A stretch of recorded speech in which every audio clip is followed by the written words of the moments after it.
Shana Tova. How's everyone doing? Good? Glad to hear it. A question. How many of you have ever been to a museum? Raise your hands. Good. Now, who has been to the kind of museum, it's not like the Children's Museum or the Science Museum, but the kind of museum where you're supposed to look but not touch?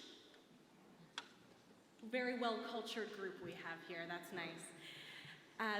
This is like a history museum or an art museum. This kind of museum has really, really old stuff or maybe really precious stuff in glass cases. How many of you sometimes, when you've been at a museum like that, have had a hard time keeping your hands to yourself? So there's a museum in Jerusalem, in Israel, called the Israel Museum. And it has all kinds of different things to look at, like an art garden where you can walk around and see different kinds of giant sculptures. And the Dead Sea Scrolls are there, which are these ancient Hebrew manuscripts from thousands of years ago that were found hidden inside a cave. And there are also all kinds of beautiful pieces of art and history, most of which is inside the museum, kept in those glass cases, the kind that you really are not supposed to touch. Well, you can see where this is going, right? A few years ago, there was a little girl. It was not me. She was not related to me, no relation. I read it in the paper. She was visiting the museum with her family. And they were walking through that inside part of the museum, with all that look but don't touch kind of stuff.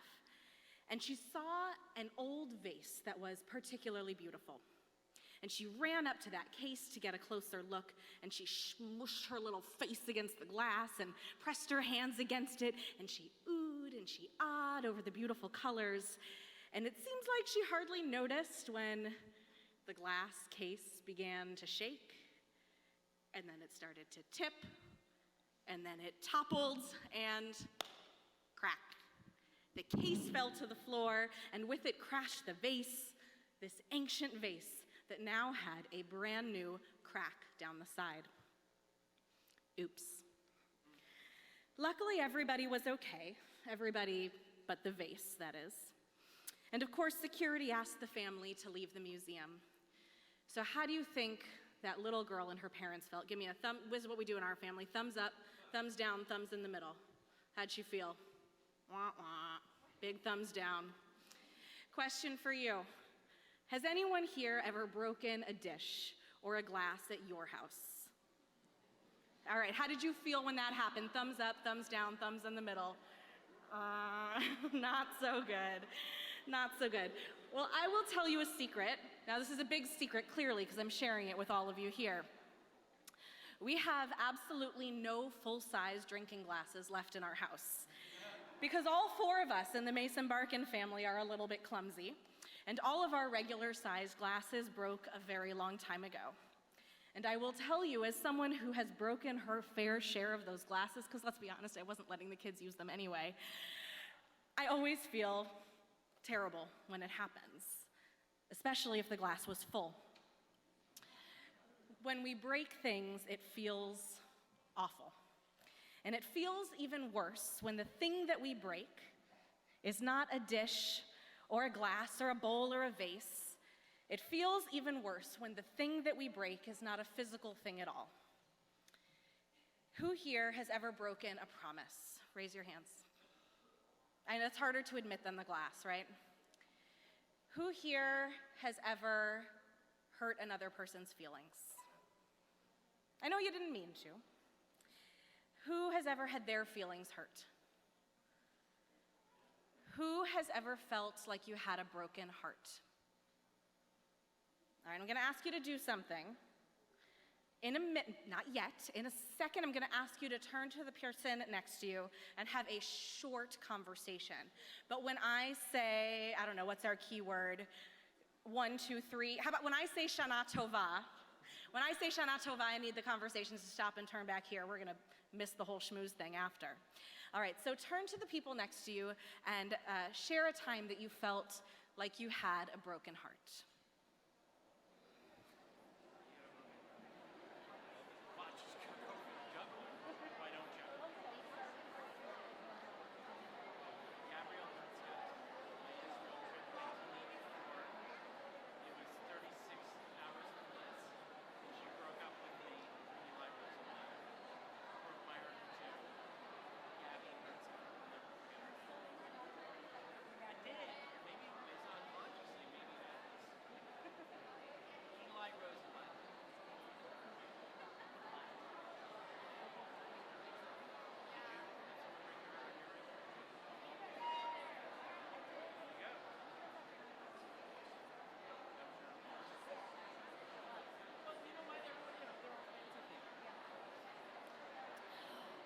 1, 2, 3, Shana Tova.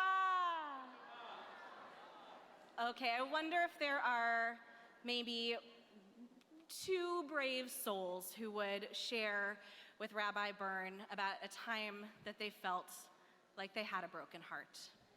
Raise your hand if you're feeling brave. Of course, she doesn't take the one in front, she runs.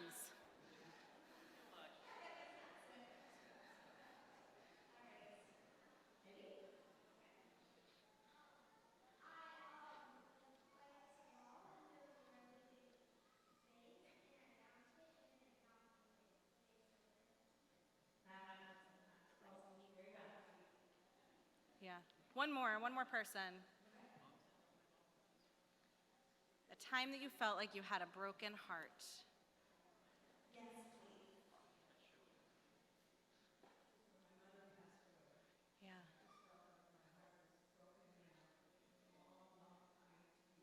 Yeah. So they can be small moments, they can be big life-changing moments. But we've all had these moments, and we are all going to have these moments. Part of the work of Rosh Hashanah is to notice, do we feel a little bit broken, like that vase? And what's even harder, how have we made others feel broken? And the very hardest part of Rosh Hashanah and Yom Kippur is figuring out what we can do to fix it when we are the ones who have broken something, when we are the ones who have made a mistake. I want to share a story with you. This is a book that was given to our family. It was actually given to us by Rabbi Byrne when our son Charlie was born, so that was a while ago. It's not a Jewish book per se, but it always gives me a little bit of perspective this time of year.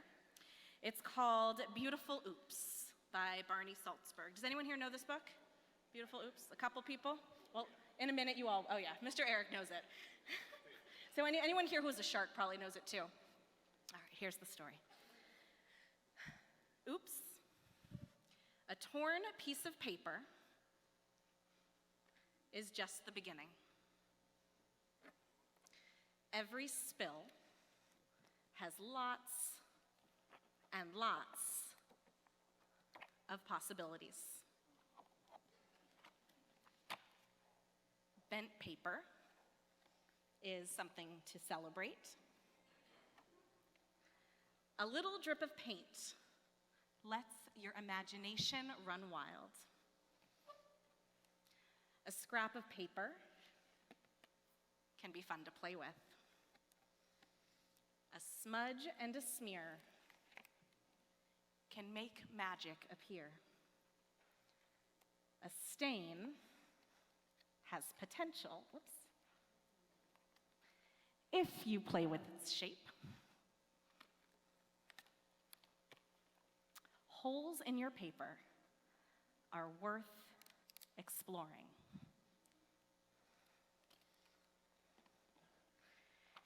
When you think you have made a mistake, oops, think of it as an opportunity to make something beautiful. So here's the funny thing about the vase at the Israel Museum. They brought the broken pieces to the museum curators and the museum archivists and all of the people who work to make sure that the artifacts in the museum are well taken care of. And they all carefully took the pieces in their gentle gloved hands, and they sanded out the rough edges, and they glued together the jagged pieces, and they painted the chipped colors. And guess what? It turns out that the little vase is now stronger and more beautiful than ever before. And not only that, now it's got a great story about the time that a little girl found it so beautiful that she smushed her face up against the glass to get a better look. And this book, Beautiful Oops, teaches us that we can turn our mistakes into something wonderful. And the cracked vase is like another illustration of that story. A precious thing broke. But once everyone used their skills and their talents and their imaginations to fix it, it became even more beautiful than it was before. So just a few minutes ago, we talked about our mistakes. We talked about times we've been hurt. things that we can fix, and there are things that we can't. And you remember I asked you about a time you felt like you had a broken heart. Everyone here has had a time where we were the ones with a cracked spirit, or a bruised ego, or a broken heart. But the big question for this time of year is, when the thing that is damaged is not a vase, but a part of us, how do we fix it? We don't have curators and archivists who can fix our feelings. We are the only ones who can do that. So let's say our heart is broken. Pay attention, because I'm going to ask you a question. Our heart is broken because a friend said something hurtful to us. How can we take that hurt and make it better? How can we take that oops and make it beautiful? A friend said something hurtful to us. How can we make that moment better? Raise your hand if you've got an idea for fixing it. It's a good thing we're here talking about, we got one over here. A friend said something hurtful. How can we make it better?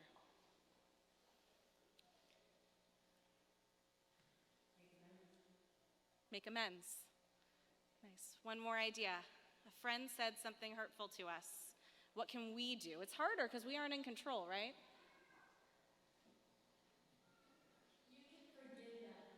You can forgive them. Not always so easy to do. Anyone else have an answer? What can we do if a friend, Rabbi, we're all the way over here. A friend said something hurtful. What can we do to make it better? We can make amends. We can forgive. I didn't hear that. Never to do that to someone else. We can make it better by changing our behavior and not doing that to somebody else. Good. One more question. Now let's say this time we are the ones who caused the oops. What if you told a lie? I know no one here would ever do this. So hypothetically, you told a lie to someone you love. In my house, sometimes it's like, not to call anybody out, like, I brushed my teeth, even when I can tell that's not what happened. How can you turn that oops into something beautiful? Telling a lie, how can you fix it? You did it, it happened. What can you do? Charlie's got one.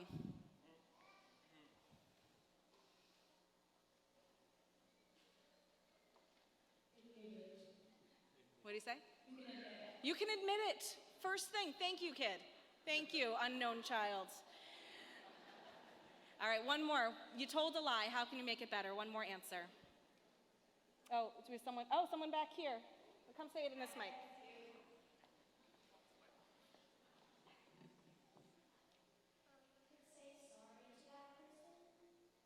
Start by saying sorry. By admitting it and saying sorry, by forgiving, by making amends. These are the ways that we can take our oops and turn it into something beautiful. So we call all of these things, teshuvah. When we say we are sorry for our mistakes and we learn how not to make them again. Because each one of us is like a work of art. Our mistakes are like holes in the paper. Even they are worth exploring. So when teshuvah leads us to a new solution or a stronger friendship or a better way of accomplishing something difficult, it becomes a part of our story, a part of our unique design. We are like the spilled paint or the torn paper or the cracked vase. And on Rosh Hashanah, we too become a beautiful oops. In this new year, we notice that we are like a precious painting or an ancient sculpture that has perhaps cracked a little bit here or there, but has become even stronger through the process of repair. So in 5780, we know we are all going to make mistakes. And when we do, let's remember the story of beautiful oops. Instead of ignoring our mistakes or hanging our heads or feeling sad or ashamed, let's do that work of teshuvah and turn our mistakes into something beautiful. Shana Tova.